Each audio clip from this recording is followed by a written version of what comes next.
I've heard many things about communion and the Eucharist. Me as a Catholic, I've been exposed to this. And the things that I've heard are quite interesting. Things like, you gotta take Eucharist every Sunday because or else you're gonna fall into sin, or you're not gonna be pure, or you're not gonna have Christ in you, or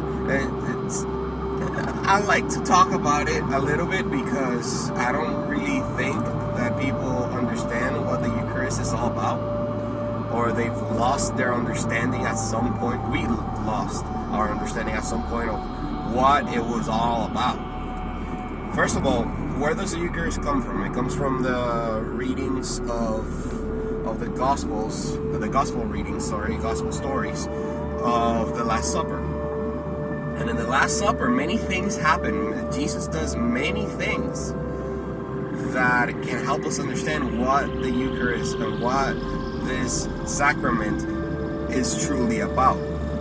For example, before even the dinner begins, which, by the way, it was a Passover dinner that they were celebrating, which is a Jewish dinner, Jewish traditional rite per se, a Jewish holiday, if you will. Before the dinner begins, what does Jesus do? He washes the feet of the disciples. Now, why is this so important? Because it was the job of a slave to wash the feet of the guests.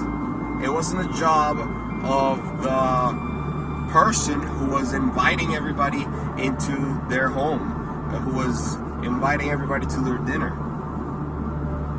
So that's one. Two, what do we see Jesus do during the actual Passover meal? He's serving his disciples. He's serving his guests, which again is the job of a slave. So we start to see that he's breaking social constructs in this dinner, in this Passover meal, which was full of rituals, and you had to drink like a cup of wine first and then a second one later, and there were like 5. I don't really know much to that detail. I don't know that detail of how it worked, but I do know it was full of rituals, okay? And Jesus is grabbing this dinner and he's flipping it completely on its head. And he's, and with his actions, he's saying we are all the same. The master is the biggest servant. The servants are the guest of honor. It's a complete change to what it was socially acceptable, or the social rules that were going on at the time, which goes hand in hand with what I was saying in the last video about Jesus' religion, which was love, and it was radical. And this was another example of how radical it is. And so back to communion and the Eucharist, I don't know why I've had this feeling that people start thinking that just because you go to Mass and you take communion and then you take the Eucharist and then you go home, you're a better person. There's a very big debate right now in regards to what it meant. Well, not right now, it's been a debate. But what it meant when Jesus said, "Do this in memory of me." Okay, Catholics, early Catholics believed that it was the first. Jesus was turning his disciples into priests, in other words, or bishops.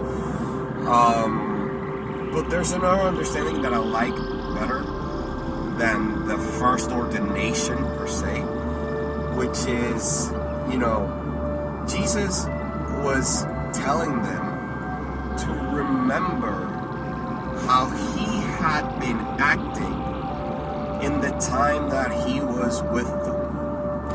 And how was he acting? He was acting by breaking social rules and social standards. He was helping the poor. He was bringing the outcast in.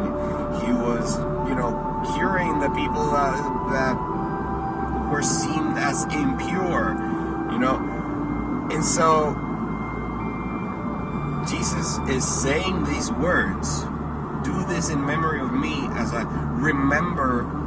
But it's not only remember, it's bring back to life how I'm acting right now. And I think that's the key part. Communion, the sacrament, is not completed until there is a actual self-understanding or change from within the person that is taking the sacrament of communion, and understanding that Jesus' religion was radical and he wanted us to love one another as he loved us. And we've lost this.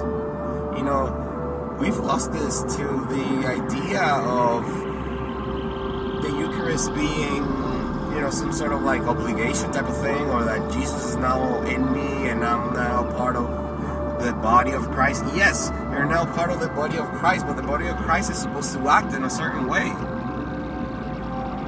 You know what I'm saying? So it's just by taking the host, you do not become a better person. That's the point that I'm trying to get to. The sacrament becomes invalid if you take if you take communion and then you go to a parking lot. The typical example. You go to the parking lot of the church and then you start honking at people and you start, screaming at people because they're creating traffic and whatnot. And you don't become the thing that Jesus is telling you to remember him of how he acted. You do not become part of the body of Christ. And we've lost that. We've lost the idea that communion is about community. It's about how you treat others. It's back to what Jesus preached. It's about accepting the outcast.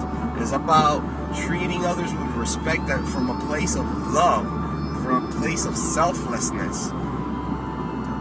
And we've lost it. So let's regain that back. Let's get that back. Let's get that community aspect of communion back. Let's get that love aspect of communion back to us. Because when you partake of communion, of the Holy Sacrament, you're not just simply eating a piece of bread that has been transfigured or transformed or whatever. Transubstantiated is the right word. You're not becoming a better person just by eating that. You're not simply just taking that. The sacrament completely is a full acceptance of the teachings and the actions and the attitudes of Jesus Christ. That's the whole point. So that you become a better person. So you become more like Jesus, not just by eating something, but by accepting it and mimicking his actions.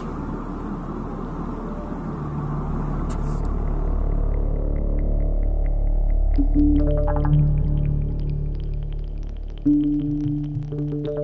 you.